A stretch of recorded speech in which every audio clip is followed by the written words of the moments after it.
हरिहंत सिद्ध सूरी उपाध्याय साधु सर्व अर्थ के प्रकाशी मांगलिक उपकारी हैं। तिनको स्वरूप जान राग ते भई जो भक्ति काय को नमाई स्तुति को उचारी है।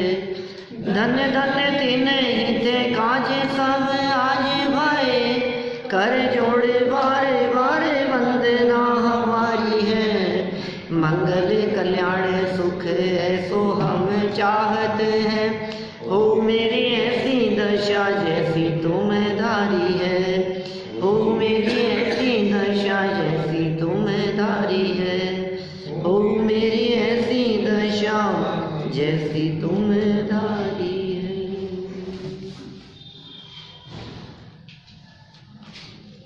पांच पांडव, इसके संदर्भ में अपनी यहाँ चर्चा चल रही थी। सुंदर विषय है, प्रथमानुयोग का विषय। कहानी बताई जा रही है पांच पांडवों की। शिक्षा देने का प्रयास यह है कि यह जीव जुआ न खेले, हार जीत पर दृष्टि रखकर, धन पैसे आदि पर दृष्टि रखकर जो भी खेल खेला जाता है वो सब खेल जुआ है। मनोरंजन हो चाहे कुछ भी हो, लेकिन यदि धन और पैसे के साथ में उसका जुड़ान है तो वो जुआ है। कैसी परिस्थितियां बनी उनके साथ में, क्या क्या घटनाएं उन पांचों पांडवों के साथ में घटी, वो महाभारत के वो सब दृश्य यहाँ बहुत संक्षेप में हरिवंश पुराण को आधार बनाकर बताए जा रहे हैं। और इस संदर्भ में कल तक हमने ये देखा कि हस्तिनापुर के राजा थे धृतराज। धृतराज की तीन रानियां थी, अंबिका, अंबालिका और अम्बा। धृतराज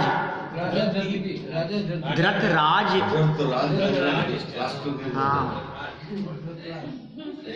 धृतराज की है ना। और उन तीनों रानियों से जो पुत्र हुए वे हुए धृतराष्ट्र, पांडु और विदुर। राजा धृत के एक भाई थे, उन भाई के पुत्र थे भीष्म पितामह। तो ये सब भाई हो गए। धृतराष्ट्र के बेटे हुए दुर्योधन आदि 100। पांडु के 5 पुत्र थे, युधिष्ठिर, भीम, अर्जुन, नकुल और सहदेव। और एक पुत्र कर्ण, वो पहले हो गए थे, दूसरी पत्नी से नहीं, कुंती का ही बेटा था कर्ण भी, और पिता भी पांडु ही थे, लेकिन शादी से पहले हो गए थे, उन्हें छोड़ दिया था कहीं, तो दूसरी जगह पर पले हुए। गंधर्व विवाह हुआ था उनका हिंदू परंपरा में। हाँ, सब हिंदुओं की चर्चा है, अपन क्या बात करें। चलिए खैर, फिर क्या हुआ। कुंती और माद्री 2 पत्नियां थी। कुंती से 3 पुत्र, युधिष्ठिर, भीम, अर्जुन, और माद्री से नकुल और सहदेव, ये 2 पुत्र हुए। फिर जब इसका स्वर्गवास हो गया, पांडु राजा बने। धृत के पुत्र पांडु जब राजा बने तो पांडु का भी जब स्वर्गवास हो गया, पांडु और माद्री, उनका जब स्वर्गवास हुआ तो राज्य के संबंध में कुछ विद्रोह या विवाद उत्पन्न हुआ कि आखिर अब राजा कौन बने। तो विदुर, भीष्म पितामह और द्रोणाचार्य जो उन सब के गुरु थे, उनने मिलकर राज्य को 2 भागों में बांट दिया। हस्तिनापुर 2 भागों में बट गया। कौरवों के रूप में 100 पुत्रों के पास आधा और 5 पांडवों के पास आधा राज्य, और शांति से काम चलने लगा। लेकिन उनके मन में, कौरवों के मन में विद्वेष की भावना थी, और वो जो द्वेष की भावना थी, विरोध की भावना थी, हृदय में संतुष्टि नहीं थी, मन में मलिनता थी।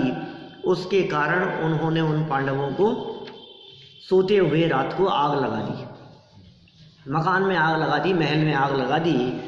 गुप्त रास्ते से, गुफा के रास्ते से वे निकल गए और बाहर कहीं जाकर गुप्तवास में रहने लगे। फिर माकंदी नगरी के राजा द्रुपद की पुत्री थी द्रौपदी, उसके विवाह के लिए वहाँ स्वयंवर रचा गया और उस स्वयंवर में ये भी पहुँचे, लेकिन अन्य वेश में पहुँचे थे क्योंकि छिप कर के रह रहे थे भय से। तो स्वयंवर में ये निर्णय किया गया कि जो इस धनुष की प्रत्यंचा चढ़ाएगा वो योग्य वर होगा। वहाँ कौरव भी आए थे और भी कर्ण भी था और अलग अलग राजा भी थे, तो सभी उस कार्य को करने में समर्थ नहीं हो सके और अर्जुन ने वो कार्य कर दिखाया। लेकिन चूंकि वो साधारण से ब्राह्मण के वेश में था, कोई पहचान नहीं पाया और लोगों ने फिर विद्रोह करना शुरू किया, आपस में झगड़ा खड़ा हो गया। पांचों पांडव एक तरफ हो गए और वे सारे क्षत्रिय राजकुमार सब कौरवों सहित वो सब एक तरफ हो गए।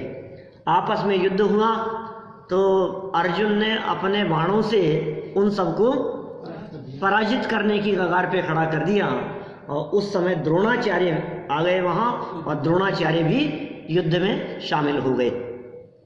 अर्जुन ने बाण के साथ अपना परिचय लिखकर गुरु द्रोणाचार्य के पास में पहुंचाया, जिससे उन्हें पता लगा कि ये तो अर्जुन ही है। और फिर बाद में जब उन्हें पता लगा तो उन्होंने जग जाहिर कर दी ये बात कि पांचों पांडव मरे नहीं हैं, वे जिंदा हैं। और बाद में फिर सुलह करा दी गई और फिर वापस राज्य मिल गया और फिर सुखपूर्वक वे राज्य करने लगे। ठीक है, तो इतनी बात तो कल हो गई थी अपनी। फिर उसके बाद में जुआ खेलने की बात चालू हो गई। दुर्योधन और युधिष्ठिर दोनों साथ में बैठ करके जुआ खेल रहे थे। एक और बात बीच में आ गई थी द्रौपदी के 5 पतियों की, है ना। उस घटना का भी यहाँ उल्लेख किया कि वो माला पहनाते समय वो माला टूट गई, उसका धागा टूट गया और जो फूल थे वो अर्जुन के साथ साथ में अन्य पांडवों पर भी गिरे। तो लोगों ने इस तरह की बात कह दी कि इसके तो एक नहीं, इसने तो 5 को चुना है। तो एक के गले में माला डालनी थी तो इसने एक को नहीं 5 को चुना है, तो ये तो पांचों की पत्नी है। लेकिन वो तो वास्तव में सती थी और अर्जुन की ही पत्नी थी। चलिए, फिर दुर्योधन और अर्जुन शर्त लगाकर पासे खेल रहे थे और उसमें उन्होंने शर्त में 12 वर्ष का राज्य दांव पर लगा दिया। दुर्योधन छल से और कपट से जीत गए और उनको 12 वर्ष का वनवास हो गया।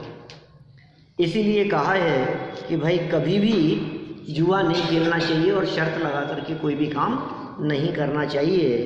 पांचों पांडवों जैसे महाशक्तिशाली और सामर्थ्यशाली लोग भी अज्ञातवास के लिए उनको निकलना पड़ गया।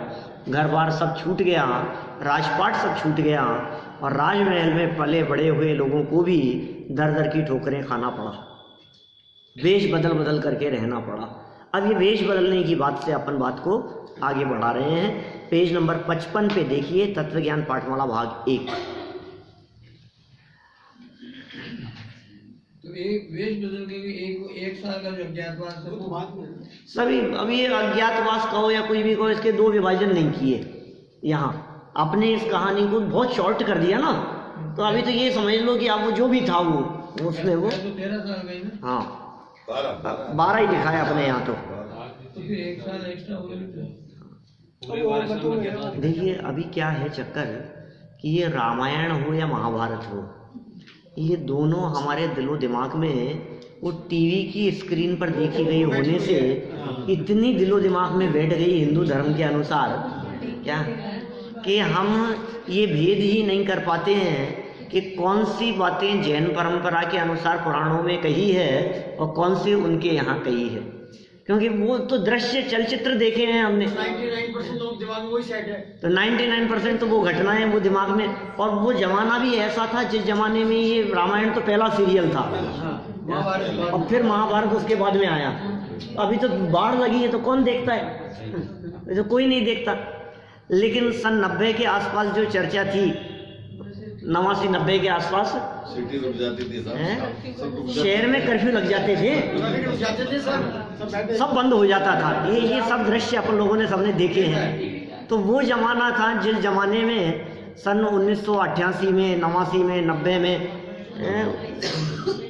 और भी पहले की बात है, ब्लैक एंड व्हाइट काला टीवी। हाँ, ब्लैक एंड वाइट काले टीवी। फिर अब चक्कर क्या है, अब जब अपन ये हरिवंश पुराण को देखते हैं, पद्म पुराण को देखते हैं, तो कई बातें वहाँ मिलती नहीं, तो क्या करें बोलो। तो अपने को तो जो लिखा हुआ मिल रहा है अपन तो उसको मानो। अभी यहाँ 12 वर्ष की शर्त लगाई उसने और 12 वर्ष के लिए वो उनको वनवास हो गया। अब देखिए आप वहाँ क्या हुआ, कहाँ रहे 12 साल तक, एक जगह थोड़ी ना रहे, वेश बदल बदल कर जगह जगह घूमते रहे। हमने सुना है भीम बहुत बलवान था, उसने महाबली कीचक को बहुत पीटा था। हाँ भाई, हाँ, यह घटना भी उनके 12 वर्षीय अज्ञातवास के काल में ही घटी थी। कीचक कौन है? कीचक अभी बता रहे, 12 वर्ष के अज्ञातवास में ये घटना घटी थी जब वे विचरते विचरते विराट नगर पहुंचे। ये विराट नगर यही होगा, क्योंकि यही तो एरिया है पूरा। उधर आगे बढ़ करके सारा ये पांडुपोल और सारा हस्तिनापुर और सब वही एरिया है सब ये। तो जब वे घूमते फिरते, तो बहुत दूर है। हाँ, लेकिन वो घूमते फिरते हुए यहाँ पहुंचे होंगे। जंगल था, पांडुपुल भी तो है आगे, पांडुपोल है, ऊपर से जाओगे तो आ जाता है। और अज्ञातवास में तो थोड़ा दूर ही निकलेंगे, तो भी बहुत दूर नहीं है। और उस जमाने में कहाँ बहुत दूरियां थी। हाँ, अभी तो ऐसा लगता है अपने को 200-400-500 किलोमीटर होगा, 200-300 किलोमीटर के अंदर होगी दूरियां, इससे ज़्यादा थोड़ी ना होगी। 100-150 से भी ज़्यादा नहीं है।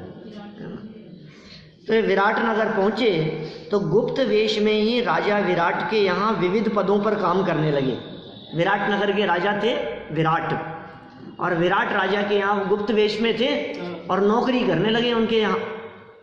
तो नौकरी में क्या किया उन्होंने, युधिष्ठिर तो पंडित बनकर के काम करने लगे, भीम रसोइया बनकर, अर्जुन नर्तकी बनकर, और नकुल तथा सहदेव अश्वशाला के अधिकारी बनकर रहे।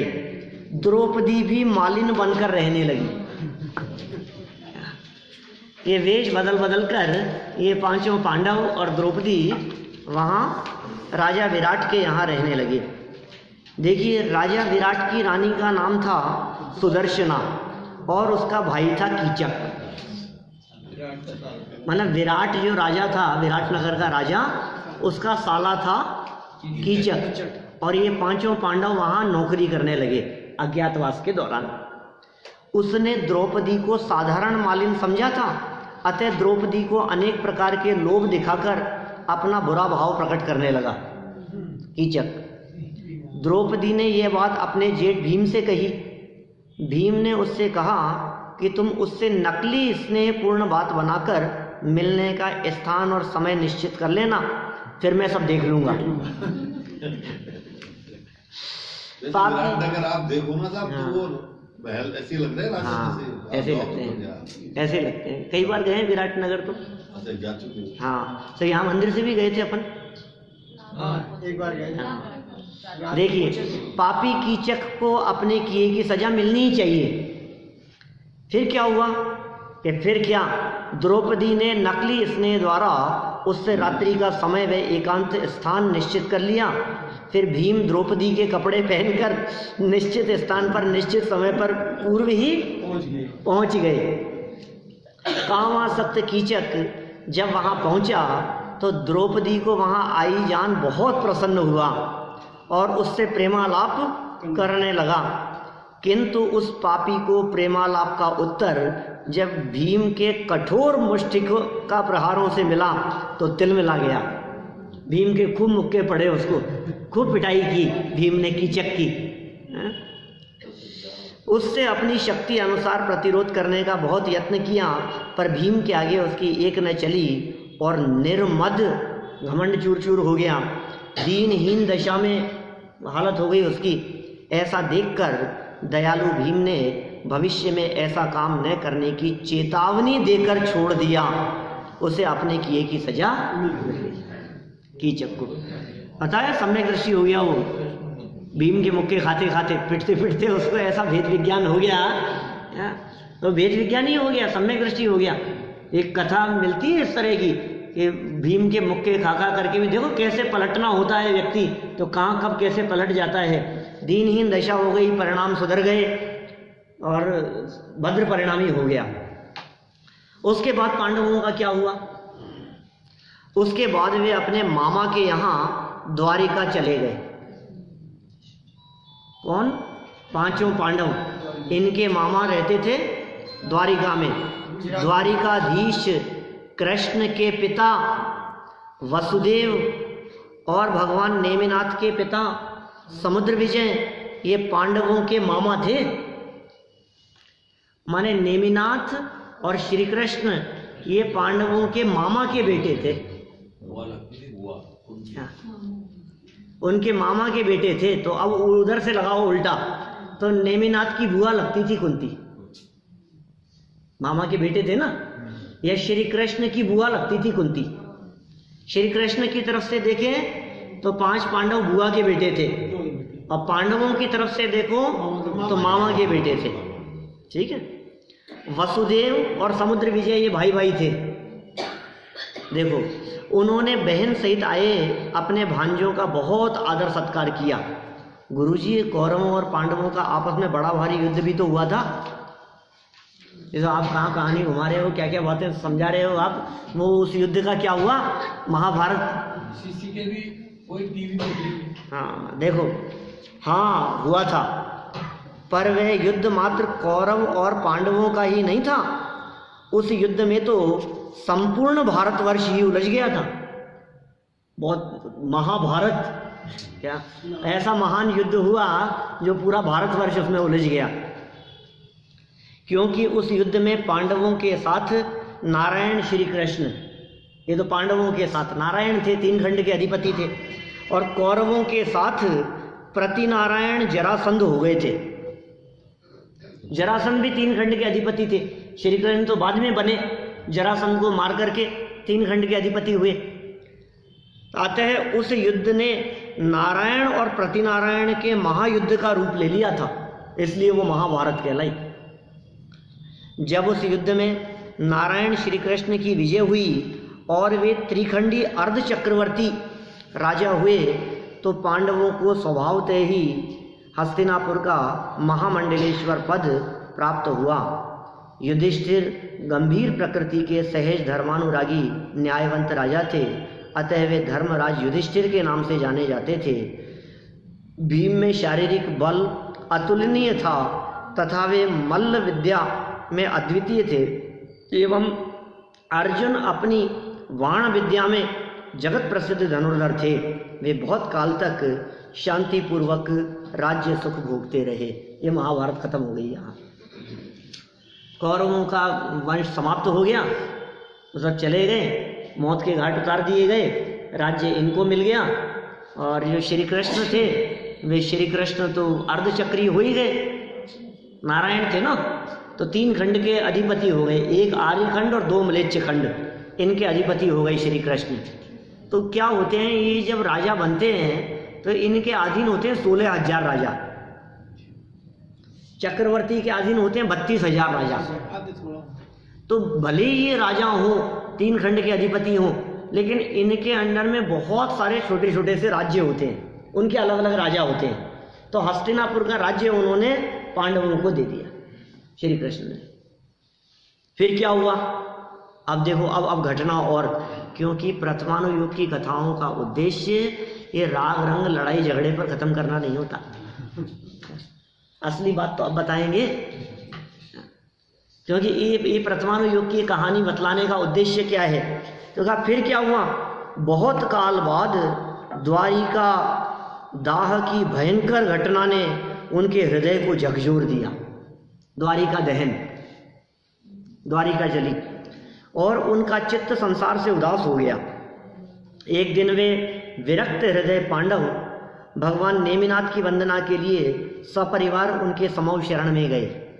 देखो बहुत समय बीत गया, सुख से राज्य करने लगे, हस्तिनापुर में राज्य करते रहे, और फिर क्या हुआ कि द्वारिका के समीप नेमिनाथ भगवान का समूह शरण आया, है ना। नेमिनाथ भगवान हो गए थे, अरहंत अवस्था की प्राप्ति हो गई थी, समूह शरण सहित उनका विहार होता था। तो और ये इनके लगते थे, रिलेशन में भी लगते थे, मामा के बेटे थे।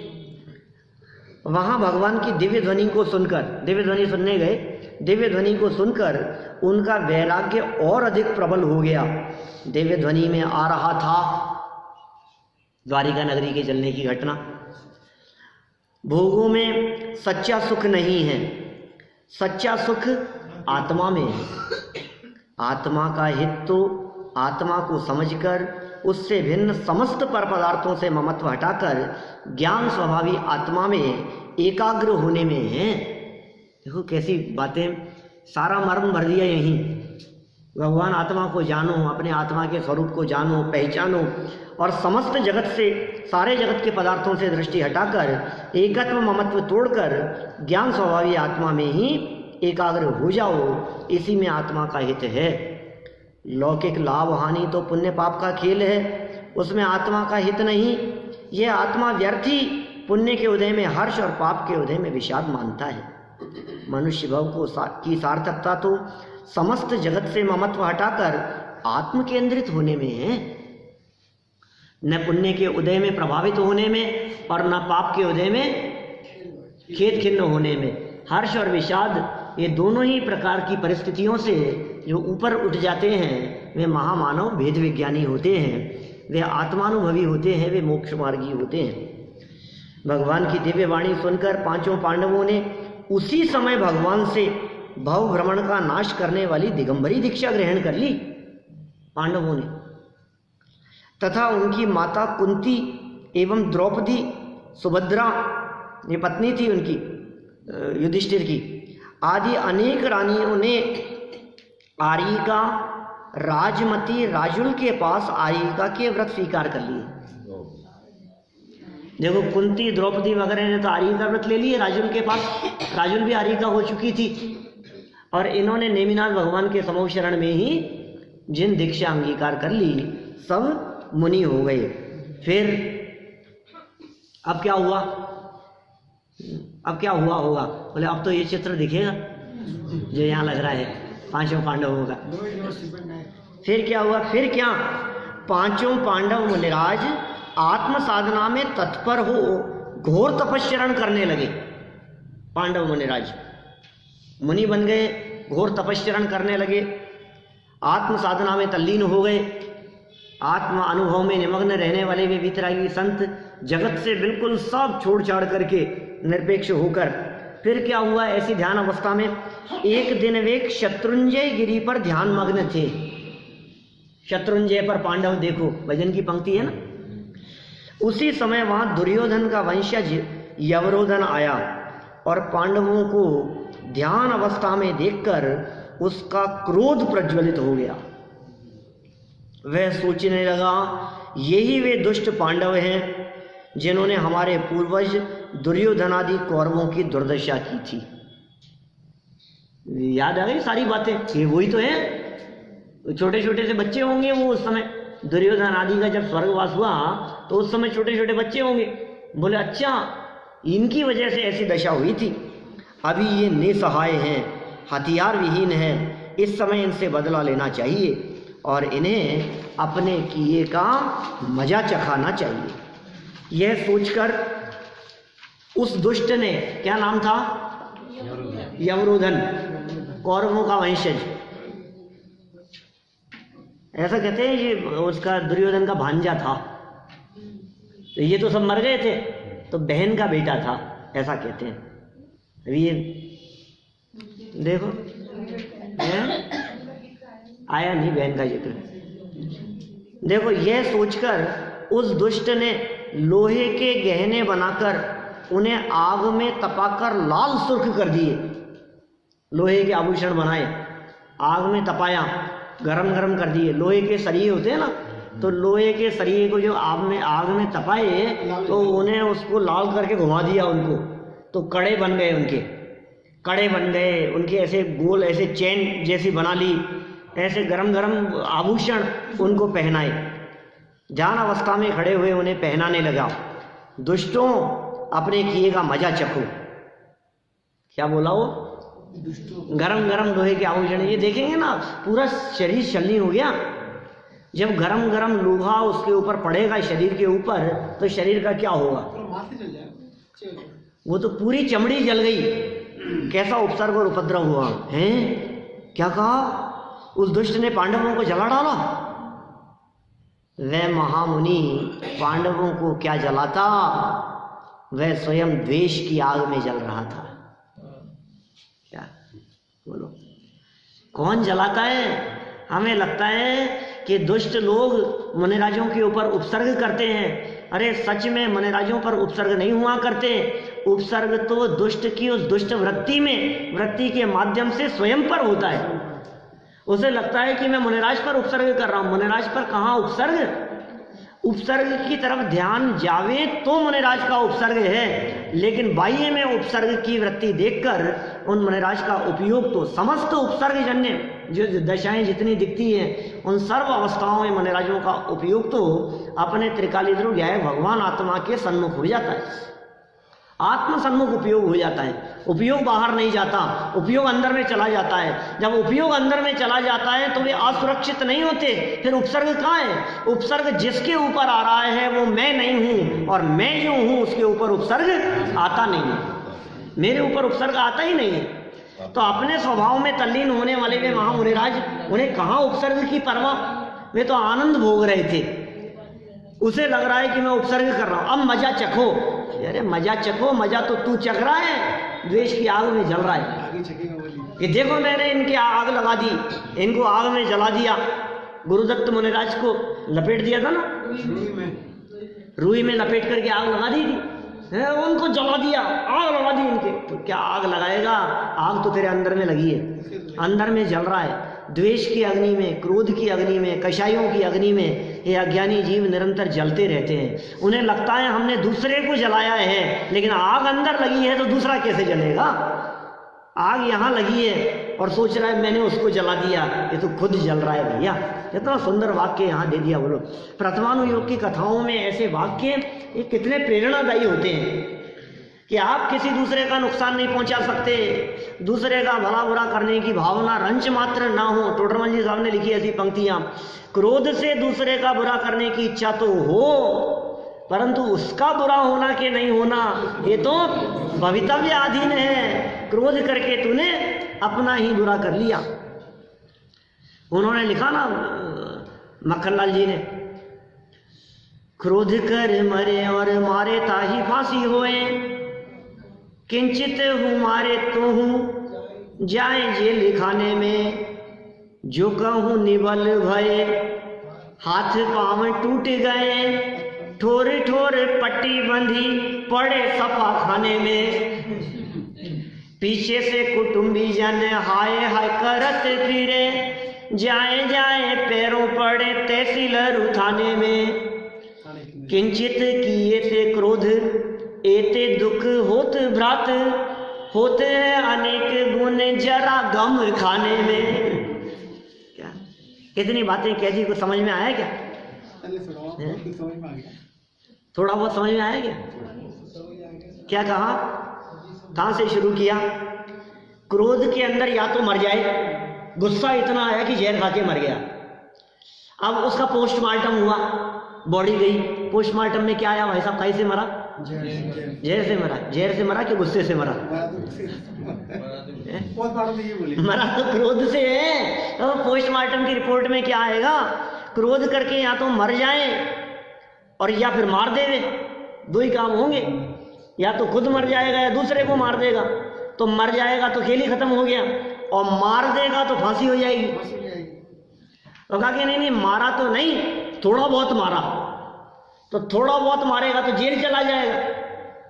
और तूने गुस्सा किया और ना तो उसे जान से मारा और न थोड़ा बहुत मारा, और खुद कमजोर हुआ तो खुद पिट जाएगा। तो जेल खाने में नहीं जाएगा तो सफा खाने में चला जाएगा। अस्पताल में चला जाएगा। कैसी स्थिति होती? किंचित किएते क्रोध, ऐसे कष्ट होते भ्रात, होते हैं अनेक गुण, जरा गम खाने में। गम खाने में बहुत फायदे हैं। शांति रखो, अंदर की आग को अंदर में ही बुझा लो। अति क्रोध अग्नि बुझाए प्राणी, शाम में जल ले सिए राह। देखो महामुनिराजों को क्या जलाता? वह स्वयं द्वेष की आग में जल रहा था।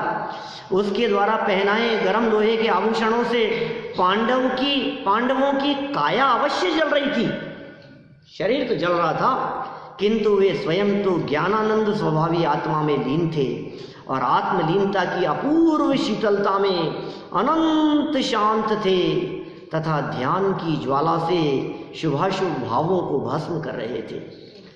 बाहर में ये जड़ अग्नि जल रही है और अंदर में ध्यानाग्नि जल रही है। बाहर की अग्नि में देह जल रहा है और अंदर की ध्यानाग्नि में कर्म जल रहे हैं। बाहर इस अग्नि से धुआं उठता हुआ दिखाई दे रहा है और अंदर वो अष्ट कर्म दहनाएं ये काम चल रहा है। देखो बाहर में वो जो कसाई है, जो दुष्ट है, वो दुष्ट व्यक्ति आनंदित दिखाई दे रहा है, लेकिन सच में तो ये महामुनिराज अपने अतीन्द्रिय आनंद की अस्थि की मस्ती में अभूतपूर्व आनंद का उपभोग कर रहे हैं। फिर क्या हुआ? क्या वे जल गए? हाँ, उनकी पार्थिव देह तो जल गई, साथ ही 3 पांडव युधिष्ठिर, भीम और अर्जुन ने तो शपथ श्रेणी का आरोहण कर अष्ट कर्मों को भी जला डाला और केवल ज्ञान पाकर शत्रुंजय गिरी से सिद्धपद पा लिया, प्राप्त कर लिया। बोलो, ध्यान अवस्था से विचलित नहीं हुए। उपसर्ग हो रहा है, उपसर्ग का काम उपसर्ग में हो रहा है, जड़ का काम जड़ में हो रहा है, ज्ञान का काम ज्ञान में होने दो। ज्ञान क्रिया ज्ञानी करे, ज्ञानी तो सदाकाल ज्ञान क्रिया करते रहते हैं। वेद विज्ञान की धारा बराबर चल रही है, उपयोग अपने उपयोग स्वभाव में लीन है। देह का काम देह में हो रहा है, अपना काम खुद कर रहे हैं। देह के काम से दृष्टि हटाई, अपना उपयोग अपने स्वभाव में लीन हुआ और अष्ट कर्म जलकर खाक हो गए। और 3 पांडव युधिष्ठिर, भीम और अर्जुन शत्रुंजय से मोक्ष की प्राप्ति कर ली। सिद्ध क्षेत्र शत्रुंजय सिद्ध पद प्राप्त किया तथा नकुल व सहदेव ने देवायु का बंध कर सर्वार्थ सिद्धि प्राप्त की।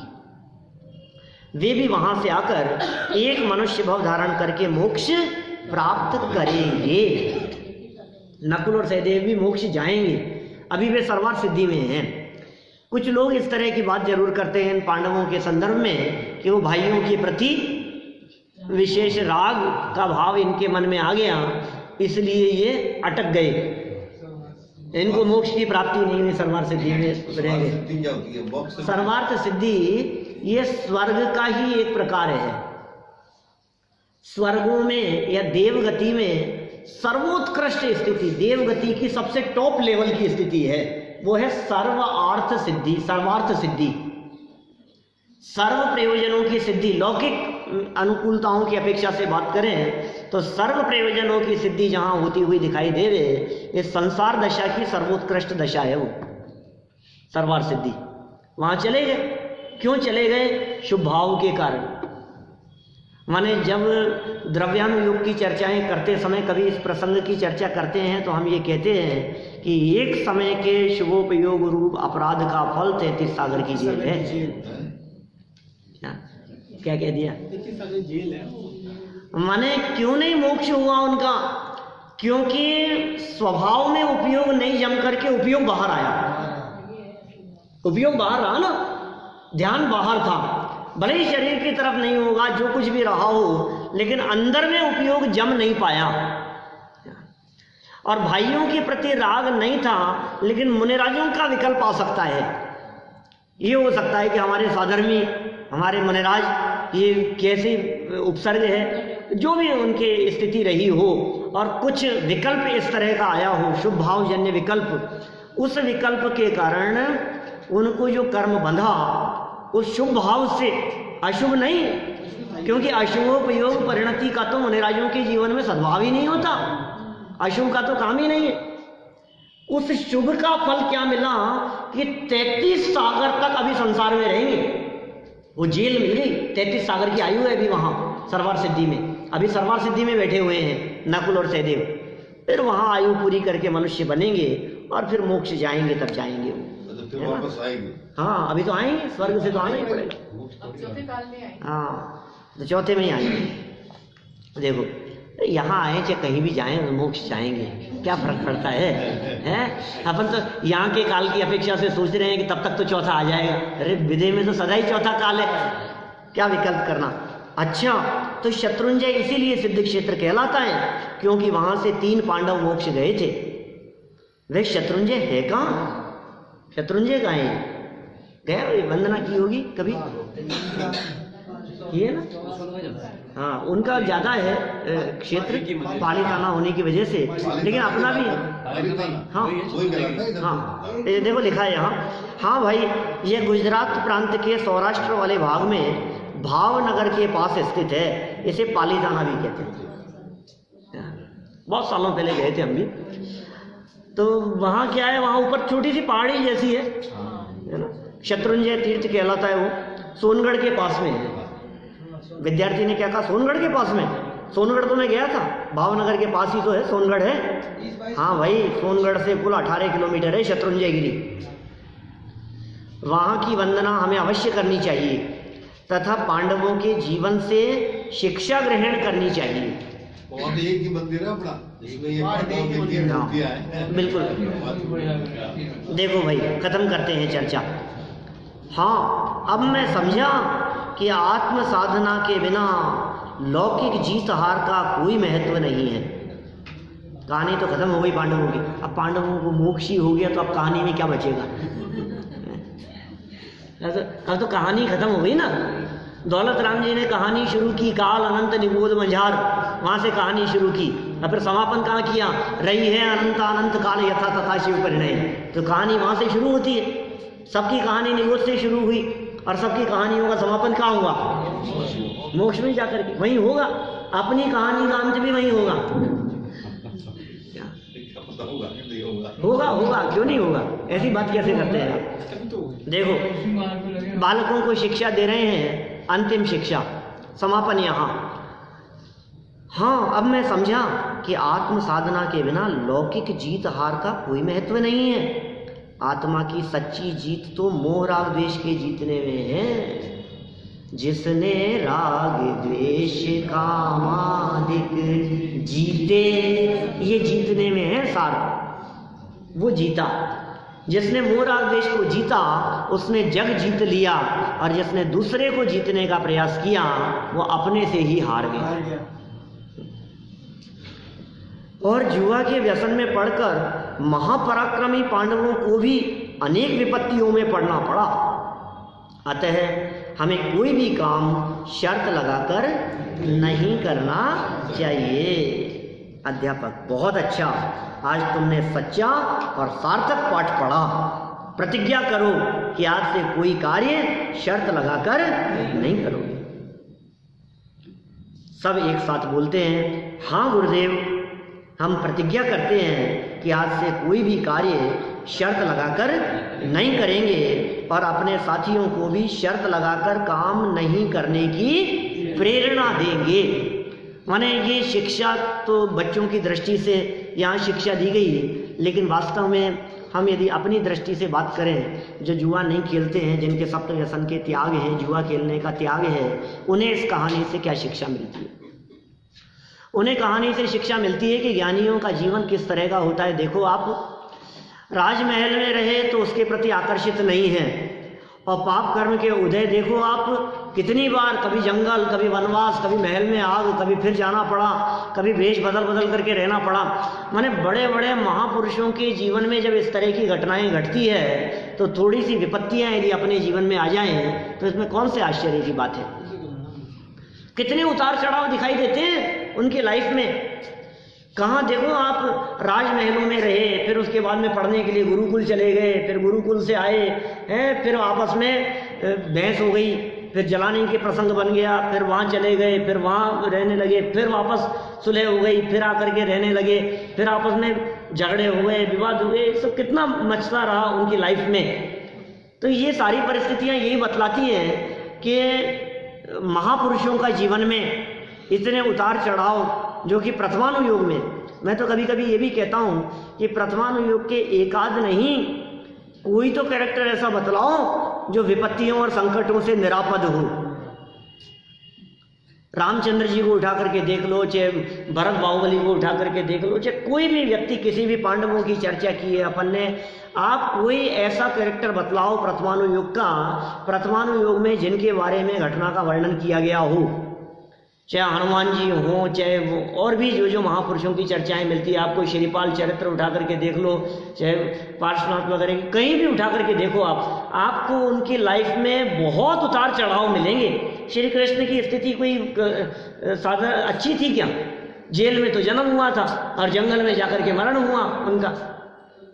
जन्म समय नहीं मंगल जाके, मरण समय नहीं रोवन हारे, तीन खंड के चक्री ऐसे, बोलो तीन खंड के अधिपति, जीवन जिनका तीन खंड के शासक महाराजा के रूप में बीता हो, और उनकी स्थिति कैसी कि जन्म समय कोई बधाई देने वाला नहीं, और मौत ऐसी जगह पर जाकर के हुआ कि जहाँ कोई पानी पिलाने वाला भी नहीं था। माने ये प्रथमानुयोग की कथाएं भी, ये किस्से, ये प्रसंग भी हमारे को सारे जगत से दृष्टि हटाने की प्रेरणा देते हैं। विपत्तियों से दृष्टि हटाकर निरापद सदा काल जो विपत्तियों से निरपेक्ष अपना एक ऐसा ज्ञायक स्वभाव अंदर में बैठा हुआ है, उस पर दृष्टि केंद्रित करने का संदेश और उपदेश देते हैं कि देखो पांडवों ने उस उपसर्ग को कैसे जीता, शिक्षा लो पांडवों से।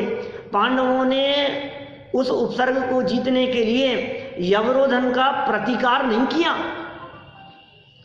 वो अकेला था और ये 5 थे, वो क्या बिगाड़ लेता? कुछ नहीं कर सकता था। माने उसका प्रतिकार नहीं किया। सारे कैरेक्टर ऐसे मिलेंगे आपको प्रथमानुयोग में, उन्होंने कभी अपने ऊपर विपत्ति और संकट करने वालों का प्रतिकार नहीं किया, कभी नहीं किया। और प्रतिकार यदि उन्होंने किया तो अपनी राग परिणति का, अपने द्वेष भाव का, अपने कषाय भाव का, उसका प्रतिकार करने का प्रयास किया। और उसका प्रतिकार किया अपने अंतर द्वेष का, अंतर राग का, आंतरिक कषाय का, उसे जीता तो वे परमात्मा अवस्था को प्राप्त कर सिद्धालय में जाकर के विराजमान हो गए। माने किसी भी संकट को जीतने का उपाय संकट करने वाले की तरफ देखना नहीं है, किसी भी संकट और विपत्ति को जीतने का उपाय अपनी ओर ही देखना है। स्वयं किए जो कर्म शुभाशुभ फल निश्चय ही वे देते। अति क्रोध अग्नि बुझाए प्राणी, साम्य जल ले सिए राम।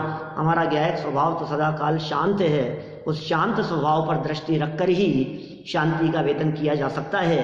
हम यदि सच में परमानेंट शांति चाहते हैं तो परमानेंट अपना जो ध्रुव शांत स्वभाव है उसके अवलंबन पूर्वक हमें उस शांति की प्राप्ति हो सकती है। इस कहानी के माध्यम से बस यही हमने सीखा कि जैसे उन्होंने अपने उपसर्गों को जीता है, उसी तरह से हम भी अपनी विपत्तियों को जीतते हुए परम पद की प्राप्ति एक न एक दिन अवश्य करेंगे। हम सभी को अल्पकाल में सिद्ध दशा की प्राप्ति हो, इसी भावना से बात को यहीं विराम देता हूँ।